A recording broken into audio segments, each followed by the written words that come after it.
حرام خور نہیں تو پوچھا نہیں تھا بیٹی سے جو مائیں پڑی سوتی رہیں، بیٹیوں کی کمائی پر عیش کریں، پیٹ بھریں، ان کے ساتھ ایسا ہو سکتا ہے؟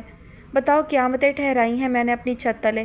4 چوٹکی لگائی ہوتی تو اس کا باپ بھی بتا دیتی، مگر تجھے نیند سے فرصت کب ملی ہوگی؟ ہاتھ پیر ہلانا تو ہے ہی مشکل، زبان ہلاتے بھی تیری جان خرچ ہوتی ہے۔ ریبا کی شادی سے پہلے ہوا تھا؟ بڑی اماں سوال کرنے پر مجبور تھیں۔ مومل کی ماں نے اثبات میں گردن ہلا دی۔ پھر اسے کیسے پتہ چلا؟ بڑی اماں سوچ میں پڑ گئیں۔ خبر نہیں۔ پہلی مرتبہ مومل کی ماں کی آواز نکلی اس پورے دورانیے میں۔ خیر خبر تو تجھے اپنی نہیں، چل تو جا ادھر سے، پڑی سوتی رہ، چلتا کرتی ہوں تم لوگوں کو۔ پہلے ذرا اس ریبا سے بات کر لوں تاکہ پتہ چلے اصل مسئلہ کہاں ہے۔ اے باقی چھیلی، جا دیکھ اوپر مظہر ہو تو کہیو بڑی اماں بلاتی ہیں۔ وہ ایک دفعہ میں ماں بیٹی دونوں سے مخاطب ہوئیں۔ باقی تو فوراً پھوٹ لی، البتہ اس کی ماں یوں پلٹی جیسے کوئی مجرم پھانسی کی سزا سن کر مردنی سے گردن ڈالے اپنی کال کوٹھڑی کو پلٹتا ہے۔ چند منٹ سرکے تھے کہ مظہر لاؤنج میں داخل ہوا۔ جی بڑی اماں، آپ نے یاد فرمایا؟ اس نے شریر انداز میں مؤدبانہ سر جھکا کر پوچھا۔ ارے یاد تو میں تمہاری بہنوں کو فرما رہی ہوں، مار قد سے اونچے کام کرتی ہے ہمیشہ سے، وہ بڑبڑائیں۔ انہیں کام نہیں کارنامے کہتے ہیں بڑی اماں، مظہر نے اپنی مخصوص لاپرواہی کا مظاہرہ کرتے ہوئے کہا۔ ویسے بہنیں کیوں یاد آئیں بڑی اماں؟ تم ذرا ٹیلی فون ملا دو اور اپنا کام کرو، تم سے کوئی مطلب نہیں کہ کیوں یاد آئیں، بڑی اماں چڑے ہوئے انداز میں بولیں۔ مظہر اپنے معمول کے انداز میں نمبر ملانے لگا۔ عموماً جب وہ گھر پر ہوتا تھا اسے اس قسم کی ڈیوٹی انجام دینا پڑتی تھی، کبھی بہنا کا نمبر، کبھی ناصر حسین کا نمبر، کبھی سارا کا نمبر، کبھی عارفہ کے پڑوسی سید صاحب کا نمبر، کبھی کبھی نشاط کا نمبر کہ مار 3 مہینے ہو گئے، بچی کی خیر خیریت نہیں پوچھی۔ کیا کہتے ہوں گے سسرال والے، کیسی کنجوس دادی ہے، 2 روپے کا فون نہیں کرتی، وغیرہ وغیرہ۔ مظہر نے نمبر ملائے تو کسی ملازم نے اٹینڈ کیا۔ ریبا بی بی سے کہو بڑی اماں سے بات کریں، یہ کہہ کر مظہر نے منتظر بلکہ فل اٹینشن بڑی اماں کو ریسیور تھما دیا۔ دوپہر کو بھوک کی شدت سے بے حال ہو کر اس نے بٹلر سے ایک سینڈوچ بنوا کر کھا لیا تھا اور تازہ اخبار کے ساتھ ڈھیر اخبار اٹھا کر اوپر کمرے میں چلی آئی تھی۔ کئی دنوں بعد اسے خبریں ملیں کہ ملک میں کیا ہو رہا ہے اور آج کی ڈیٹ تک کتنے افراد اس دنیا کو خیر بات کہہ چکے ہیں۔ دلچسپ خبروں کے بقیہ ڈھونڈ ڈھونڈ کر پڑھنا پڑے تو 1-1.5 گھنٹے میں دماغ شل ہو گیا۔ اس نے اخبار ایک طرف ڈالے اور سر دوسری طرف۔ جانے کب آنکھ لگ گئی۔ 3 اطراف بڑی بڑی کھڑکیاں تھیں جن کے پٹ نیم وا تھے، انہی سے در آنے والے شور سے اس کی نیند ٹوٹی تھی۔ کہاں قبرستان جیسی خاموشی، کہاں عجیب سا شور۔ چونک پڑنا ایک قدرتی امر تھا۔ ہر وہ انسان جو قید کے احساس سے دوچار ہو، اس کا ذہن ہر واقعے میں اپنی آزادی کا کوئی پہلو ڈھونڈتا ہے۔ شاید نیچے کوئی ایسا اللہ کا بندہ بھی آ بیٹھا ہو جو اس پر ترس کھا کر یہاں سے نکال دے۔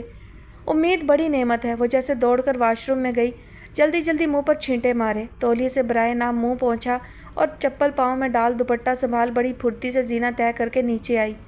نیچے لاؤنج میں تو گویا جیسے کسی تقریب کا سما تھا۔ لاؤنج اتنا بڑا تھا کہ 150-200 افراد آسانی سے سما سکتے تھے، جیسے بڑے ہوٹلوں کے حال ہوتے ہیں۔ طوفان رنگ و نور امڈ آیا تھا۔ الٹرا ماڈرن دوشیزائیں نت نئے روپ لیے خوشبوؤں میں نہائی ہستی کھلکھلاتی، ہر عمر کے مرد نوجوان، حتیٰ کہ 9 عمر سے لڑکے بھی۔ وہ زینے کے آخری سٹیپ پر کھڑی سب کچھ ملاحظہ کر رہی تھی۔ پھر اس کی نظر ثریا مشہدی پر پڑی۔ سیاہ سنہرا لامبا سا ملبوس زیبتن، چکا چوندھ کر دینے والے گلو بند بازو بند، جھاڑ جھنکار سا گردن سا اونچا ہیئر سٹائل، تیز میک اپ۔ وہ مہمانوں سے اس طرح ٹریٹ کر رہی تھی گویا گھر کی مالکن اور تقریب کی میزبان ہو۔ مہنور کے سینے سے ایک ہونک سی اٹھی۔ یا اللہ، کس طرح مذاق بنی ہے اپنی زندگی۔ پھر اس نے صوفے سے اٹھتی انوشا کو دیکھا، بلو جینز اور welcome to my island سے آراستہ پرنٹڈ وائٹ ٹی شرٹ اور اپنے مخصوص ہیئر سٹائل میں وہ بھی بہت خوش نظر آ رہی تھی۔ ثریا مشہدی اسے اٹھتا دیکھ کر آگے بڑھی۔ دونوں نے ایک دوسرے سے کچھ خسر پھسر کی، پھر ایک دوسرے کے ہاتھ پر ہاتھ مار کر کہکہا لگانے لگی۔ مہنور بڑے تعجب سے دونوں کو دیکھتی رہی۔ دونوں کو پتہ ہے کہ ان کے پاشا سے کس قسم کے تعلقات ہیں، پھر بھی کوئی جذبہ رقابت نہیں۔ ان عورتوں کے خمیر کس قسم کی مٹی سے اٹھائے جاتے ہیں۔ تبھی انوشا کی نظر مہنور پر پڑی تھی۔ ایک حیرت کا تاثر اس کی نظروں سے ظاہر ہوا۔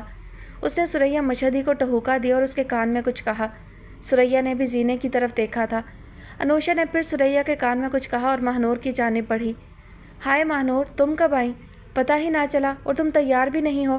ڈریسز وغیرہ تو ہیں نا یہاں؟ تم لیٹ ہو رہی ہو میری جان۔ انوشا نے اس کے شانے پر ہاتھ رکھا۔ مجھے کوئی پارٹی اٹینڈ نہیں کرنا ہے، مائنڈ یور اون بزنس۔